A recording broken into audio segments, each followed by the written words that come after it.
नमस्कार दोस्तों, आप क्राइम तक देख रहे हैं। गोवा के मर्डर की बात करूंगा। वो लेडी यानी सूचना सेठ 6 तारीख को गोवा आ जाती है, 2 दिन गोवा में रहती है। 7 तारीख की लेट नाइट वो हत्या कर देती है। क्या हत्या का प्लान उसका पहले से था? यानी कि अपने बच्चे को शुरुआत में 6 तारीख को मारने वाली थी। 7 की रात को क्यों मारा? क्या अचानक बना ये प्लान? आखिर उसके पति से ऐसी कौन सी बात थी जो उसको इतनी नागवार गुजरी कि उसने कहा ठीक है, तू इससे प्यार करता है, मैं इस बच्चे को ही मार देती हूं। अपने बच्चे को मारने को तैयार हो गई। उसके बाद 7 तारीख की वो देर रात जब वो सूटकेस में बच्चे को, आप सोचिए एक मां अपने बच्चे की हत्या करने के बाद सूटकेस में उसको बंद कर रही है और इनोवा गाड़ी में रख रही है। उसके बाद बेशर्मों की तरह बैंगलोर जा रही है, उसी जगह पर जहां वो रहती है। तो उसने बैंगलोर में हत्या क्यों नहीं की? हत्या करने के लिए गोवा क्यों चूज किया?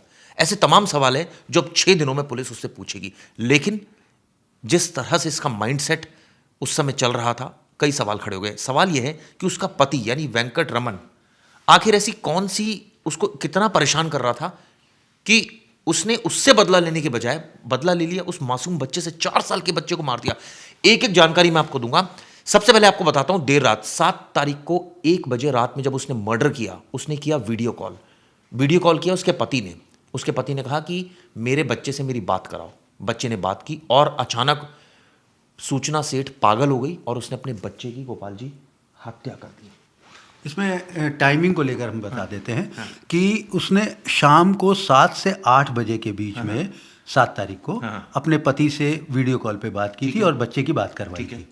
और उसमें बच्चे से बात होने के बाद ही शायद उसका एंगर कुछ ज़्यादा हो गया, जिसकी वजह से उसने हत्या का ये प्लान किया। क्योंकि अगर उसको हत्या पहले करनी होती या हत्या का प्लान पहले से रहा होता तो वो ये काम बेंगलोर में भी कर सकती थी। वो ये काम 6 तारीख को गोवा आने के बाद भी कर सकती थी। लेकिन उसने 6 तारीख को ये काम नहीं किया। ये काम किया 7 तारीख को, यानी वीडियो कॉल के बाद। इसका मतलब है कोई ना कोई ऐसी बात ज़रूर उसके पति के साथ हुई जिसको लेकर उसके अंदर का जो भी एंगर था, जो भी गुस्सा था, वो उसको बर्दाश्त नहीं कर पाई या वो उसके कंट्रोल से बाहर हो गए। सर, ऐसे केस में तो पति से झगड़ा है तो पति से निपटे ना, बच्चे पर गुस्सा निकाल देना। और सबसे बड़ी बात ये, आखिर ऐसी कौन सी बात रही जो 10 साल के आसपास ये रिलेशनशिप रहा? क्या क्या क्या इतना टॉर्चर किया जा रहा था एक लेडी जो कि, आप सोचिए, इतनी मल्टीनेशनल कंपनी की सीईओ है, जिसने अपनी कंपनी बनाई है, खुद स्टार्टअप बनाया। इससे पहले वो बड़ी बड़ी कंपनियों में काम कर चुकी है। उसकी एजुकेशन क्वालिफिकेशन संस्कृत से लेकर और डाटा साइंस से लेकर पता नहीं क्या क्या उसने कर रखा है। इतनी पढ़ी लिखी लड़की और इतनी घटिया हरकत। देखिए, किसी भी क्राइम को करने के लिए पढ़ा लिखा या अनपढ़ होना ज़रूरी नहीं है। वो माइंडसेट होता है बेसिकली। और यहाँ तक जहाँ जो आपने बात कही कि उसने इन सारी चीज़ों को कैसे स्कीम किया, और जो रिलेशनशिप में जो एक टेंशन वाली बात है, तो देखिए यही बात पुलिस को पता लगानी है कि आखिर पति पत्नी के बीच में ऐसी कौन सी वो बात थी जिसको लेकर इन दोनों के बीच में डिफरेंसेस इतने ज़्यादा बढ़ गए। जबकि ये लव मैरिज है, वेंकट रमन के साथ उसके लव मैरिज हुई है और लव मैरिज 10 साल तक चली, 19 में बेटा हुआ है। ऑब्वियसली कि कोई ऐसी बात ज़रूर होगी, या तो ये भी हो सकता है कि बात ईगो पर आ गई। और जब भी बात ऐसे स्टेज में ईगो पर आती है तो वो बात शायद बहुत आगे निकल शायद ये बात जाती हो सकती है गोपाल जी कि उसका जो पति था वो बच्चे को ज्यादा प्यार कर रहा था, बच्चे की इंटीमेसी उससे ज्यादा थी, तो ये बात उसको नागवार गुजरी। उसने कहा अच्छा, तेरी खुशी का वजह ये है, ले तेरी खुशी खत्म कर बिल्कुल दे। बिल्कुल। देखिए, हर एक बाप को अपनी औलाद बहुत पसंद होती है और बहुत प्यारी होती है। इसमें इस बात से कोई दो राय नहीं है। आप भी पिता हैं, हम भी पिता हैं। जाहिर सी बात है कि अपने बच्चों को हम बहुत ज़्यादा प्यार करते हैं। तो एक बाप का अपने बच्चे से लगाव होना कोई बुरी बात नहीं और बड़ी बात नहीं। मगर उस लगाव को लेकर किसी तीसरे के अंदर, चाहे वो माँ क्यों ना हो या बहन क्यों ना हो, उसके अंदर किसी तरह का एजिटेशन आना, इस तरह का गुस्सा आना, ये ज़रूर अप्रत्याशित है। जैसे अगर हमारे घर में मेरा बच्चा है, अगर वो मेरी वाइफ उसको ज्यादा प्यार कर रही है तो मैं उससे कुछ चिढ़ता थोड़ी हूँ, मुझे तो खुशी होती है बल्कि। और बिल्कुल यही होता है हाँ, कि दोनों को ये लगता है कि हाँ, हमारा बच्चा बहुत अच्छे ढंग से पैम्पर्ड है और सेफ है। हम नहीं है तो हमारे पत्नी है, दोनों भी उसको संभाल लेंगे। मगर यहाँ पर जो भी बात है वो निश्चित रूप से दोनों के बीच में ईगो क्लैश बहुत ज़्यादा लग रहा है, मुझे जो लग रहा है। मुझे नहीं मालूम है कि एग्जैक्टली क्या बात है। ये बात तो पुलिस बाद में रिवील करेगी जब वो उससे पूछताछ करेगी। मगर जो मुझे लग रहा है कि यहाँ पे ईगो क्लैशिंग है कि उसके पति। कई ऐसे केस देखे गोपाल जी जिसमें पूरे परिवार ने सुसाइड कर लिया, पति ने पत्नी को मार दिया, बच्चों को मार दिया, इसलिए मार दिया, बाद में जांच हुई, पता लगा कि वो इसलिए मारना चाह रहे थे कि भाई मेरे बाद इनका कौन देख रेख करेगा। ये ऐसे केसेस देखे हैं कि भाई वो उनको परेशानी ना हो और मार दिया, यानी कि मैं भी मरूंगा तुम भी मरो, कोई नहीं बचेगा। यहां तो तू मर, मैं जिंदा रहती हूं और मैं तेरी लाश को ऐसे ठिकाने लगाऊंगी। नहीं, लेकिन इसमें अभी मैं खबर बना रहा था, प्रोग्राम बना रहा था, तो उसमें मैंने एक खबर कहीं पढ़ी, उसमें एक लाइन लिखी हुई है, उस लाइन को एलोबरेट करना बहुत ज़रूरी है कि ये अपने बच्चे की लाश को मतलब डिस्पोज ऑफ करने के बाद शायद इसने खुदकुशी का प्लान भी बनाया था। अच्छा। अगर अब ये बात कितनी सही है कितनी गलत, क्योंकि कहीं वहाँ पे मेंशन है, तो हो सकता है कि खुदकुशी का प्लान बनाया होता तो पूरी रात वो चाहती तो कर लेती। बिल्कुल, ये बात आपका सवाल जब वो मार सकती है बच्चे को, आपका सवाल बहुत वाजिब है। इसीलिए ये सारी चीज़ें इन्वेस्टिगेशन में चली गई कि अब वो सारी सीक्वेंसेस पता करेगी पुलिस कि क्या, क्यों, कैसे ये सारी चीज़ें की और उसको किस तरह से अंजाम पहुंचा। आप सोचिए, बच्चे को पहले मार रही है, उसका तकिया से गला दबा रही है, बच्चा मर गया, उसके बाद उसको हो सकता है कुछ पल के लिए आत्मगिलानी हुई, लेकिन आत्मगिलानी खत्म हो गई उसकी। उसने कहा ठीक है मार दिया, अब इसको ठिकाने लगाओ, क्योंकि अब ये ठिकाने लगेगा तभी मैं बचूंगी। और वो चल पड़ी कई किलोमीटर दूर। सबसे ज्यादा ये कहा जाए, इतनी पढ़ी लिखी होने के बाद भी कहते हैं ना, जब आप क्राइम करते हो तो आपका दिमाग नहीं चल रहा होता।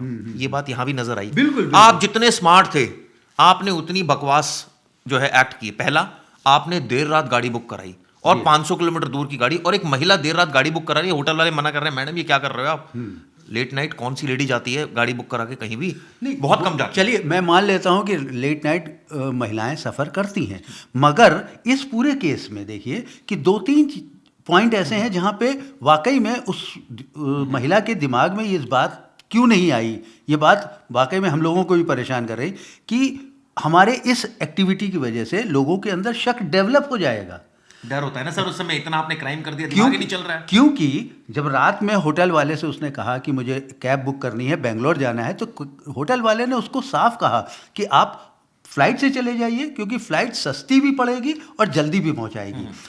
कैब आपके लिए मुश्किल हो सकती है। तो उसने कहा पैसे की कोई दिक्कत नहीं है, मैं कैब से जाऊंगी, यानी कि उसका कैब से जाने की जिद उसके लिए मुश्किल हो। इसके आगे भी आपका सीक्वेंस जानूंगा। उसके बाद आप सोचिए, अपने बच्चे को मारा, सूटकेस कहाँ से लाई होगी? मुझे लग रहा है जो सूटकेस लेकर गई होगी उसी को खाली कर दिया होगा और कपड़े ठिकाने लगा दिए होंगे। उसी में बच्चे को पैक किया और वही सूटकेस उठाया और चलती जा रही है, हत्यारन बोलूंगा इसको, चलती जा रही है इनोवा कैब के पास, और वहां जाके उस सूटकेस को, ड्राइवर को नहीं पकड़ाया कि तू पकड़ ले इसको, ठिकाने लगा दे, इसको रख दे मतलब गाड़ी में, खुद ही रख दिया और कहा चलो भैया।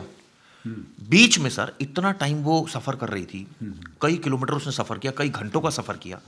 बीच में दिमाग में तो आया होगा ना, कैसे डिस्पोज ऑफ करूंगा बॉडी, कहां फेंकूं? फेंक सकती थी, देर रात का मामला था, कोई बहाना लगा के, अंधेरा था, कहीं भी फेंक के गाड़ी आगे बढ़ती जाती कई किलोमीटर, लेकिन हो सकता था, लेकिन ये चीजें स्कीम नहीं कर पाई। देखिए, इसके पीछे मैं एक लॉजिक को लेकर सामने आना चाहता हूं कि क्योंकि वो क्रिमिनल बैकग्राउंड से नहीं है, क्रिमिनल उसके अंदर ये सारी चीजें ऑल ऑफ सडन हो रही हैं, शायद हो सकता है मैं गलत हूं, लेकिन ये सारी चीजें उसके अंदर सब ऑल ऑफ सडन हो रही। तो आपको लगा क्रिमिनल माइंड नहीं, तो इतना नहीं सोच सकती, इतना शायद स्कीम ना कर पाए।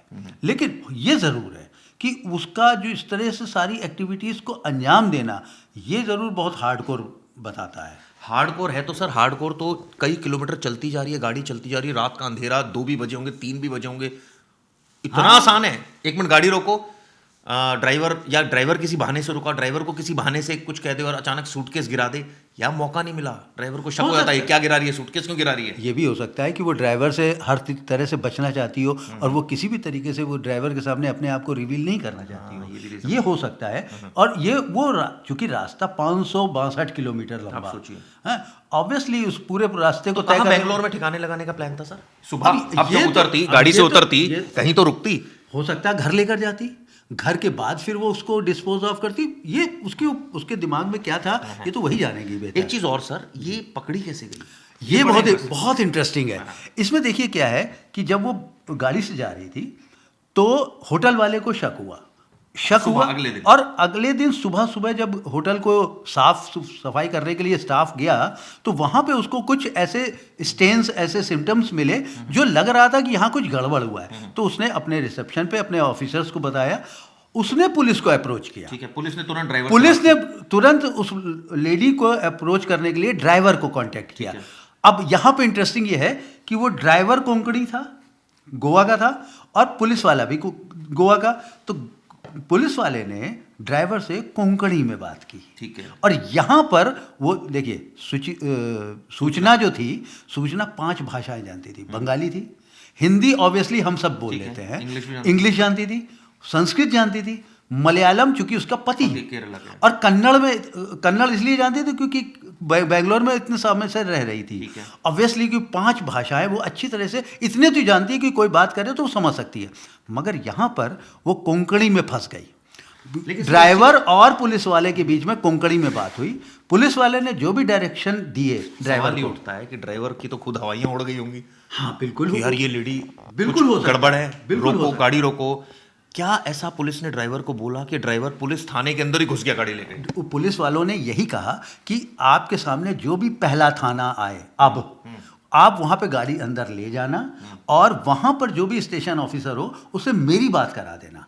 तो गोवा पुलिस अपने हिसाब से, अपने तरीके से दूसरी स्टेट पुलिस को कन्विंस कर सकती है कि भाई ये ऐसा मैटर है जिसमें आपको इस तरीके से हैंडल करना है। ठीक है। और ऑब्वियसली देखिए रास्ते में आप जब चलते हो, तब जब लेकर गई वहां बात कराई तो एक बार तो जिस पुलिस ऑफिसर से बात करेगी उसकी भी हवाइयां उड़ गई, क्या बोल रहे हैं, ये क्या बोल रहे हैं, और शक भी जाएगा कि कौन है भाई, तू बात करा रहा है, हु आर यू, गाड़ी लेकर तू थाने में अंदर कैसे घुस गया, कौन है भाई, मैं तो नहीं मानता इसको कहीं। क्योंकि स्टेट पुलिस का हम अक्सर देखते हैं कि एक स्टेट की पुलिस दूसरी स्टेट की पुलिस पर एकदम फोन पर थोड़ी अनटिल अनलेस एसपी की बात नहीं हुई हो। लेकिन चिरागी मुझे लगता है पुलिस को आप अच्छे तरह ढंग से जानते हैं, ऐसे कुछ संजीदा मामलों में, खासतौर से जब मर्डर का केस हो या मर्डर की कोई सीक्वेंस बन रही हो, वहां पे पुलिस जरूर कई बार संजीदा हो जाती है। हाँ, हो जाती है क्योंकि मर्डर का मामला है और अल्टीमेटली उसके पास भी क्वेश्चन आ सकता है, उस पर भी क्वेश्चन रेज हो सकता है। ये कहा जाए सर कि ड्राइवर ने बड़ी शातिर था और बहुत समझदार था,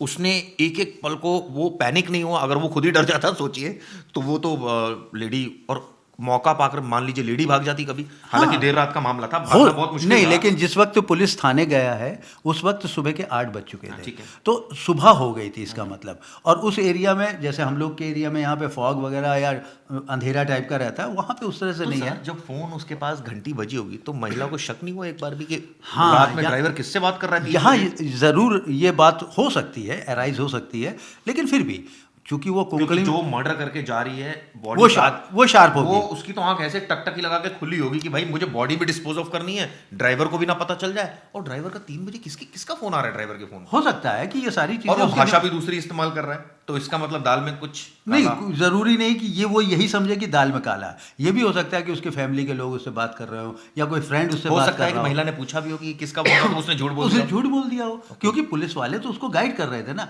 कि आपको किसी भी तरीके से अब अपने आप, यानी साइकोलॉजिकल गेम भी खेला गया पूरी तरह से। बिल्कुल खेला गया, तभी आप ऐसे केसेस को सॉल्व करने की कोशिश कर पाते हैं। वरना क्या होता कि, क्योंकि दोस्तों अगर थोड़ी सी भी गलती हो जाती तो महिला भाग सकती थी, थोड़ी सी भी गलती हो जाती तो ड्राइवर पैनिक हो सकता था, थोड़ी सी भी गलती हो जाती तो केस वर्कआउट नहीं हो पाता। ये भी हो सकता था। और सोचिए रात के अंधेरे में अगर चलती गाड़ी से वो कुछ फेंक देती और ड्राइवर नजरअंदाज कर देता या उसको पता नहीं चलता तो भी बहुत कुछ हो सकता। बिल्कुल हो सकता था। और इसमें एक चीज और, मैं हाइपोथेटिकल सिचुएशन ले रहा हूं कि वो महिला चूंकि इतनी स्मार्ट, दिमाग चलाने वाली महिला थी, हो सकता है कि अगर वो ड्राइवर के जरिए उसको ये बात पता चल जाती कि ड्राइवर इस समय पुलिस के कांटेक्ट में है, तो हो सकता है ड्राइवर का भी मर्डर कर दिया। हाँ, ये भी कुछ नहीं पता लगा ड्राइवर को पीछे से कुछ मार दिया, मर्डर कर दिया और गाड़ी लेकर चली गई, क्योंकि वो गाड़ी तो ड्राइव कर ही लेती होगी। तो बड़ा इंटरेस्टिंग केस है, पुलिस इन्वेस्टिगेशन कर रही है, 6 दिन का पुलिस रिमांड मिला है। इसमें सारे सवाल पूछे जाएंगे, एक एक चीज की भाई आप गोवा क्यों आ गए, आप बैंगलोर रहते थे वहीं मारते थे, गोवा आकर क्यों मारा, 2 दिन बाद क्यों मारा, और मारने के बाद थोड़ी भी गिल्ट नहीं हुई, शर्म भी नहीं आई, खुद ही थाने चले जाते अगर सच्चे थे तो। लेकिन नहीं, सच्ची नहीं थी, शातिर थी। बच्चे का मर्डर किया, सूटकेस में डाला और बेशर्मों की तरह सूटकेस उठाकर गाड़ी में रख दिया और चली। हो सकता है वो डिस्पोज ऑफ बीच में करना चाह रही हो लेकिन कर नहीं पाई हो, मौका नहीं मिला उसको। इस कहानी की और इनसाइड स्टोरी भी आपको बताएंगे, वीडियो कैसे की जरूर बताइएगा।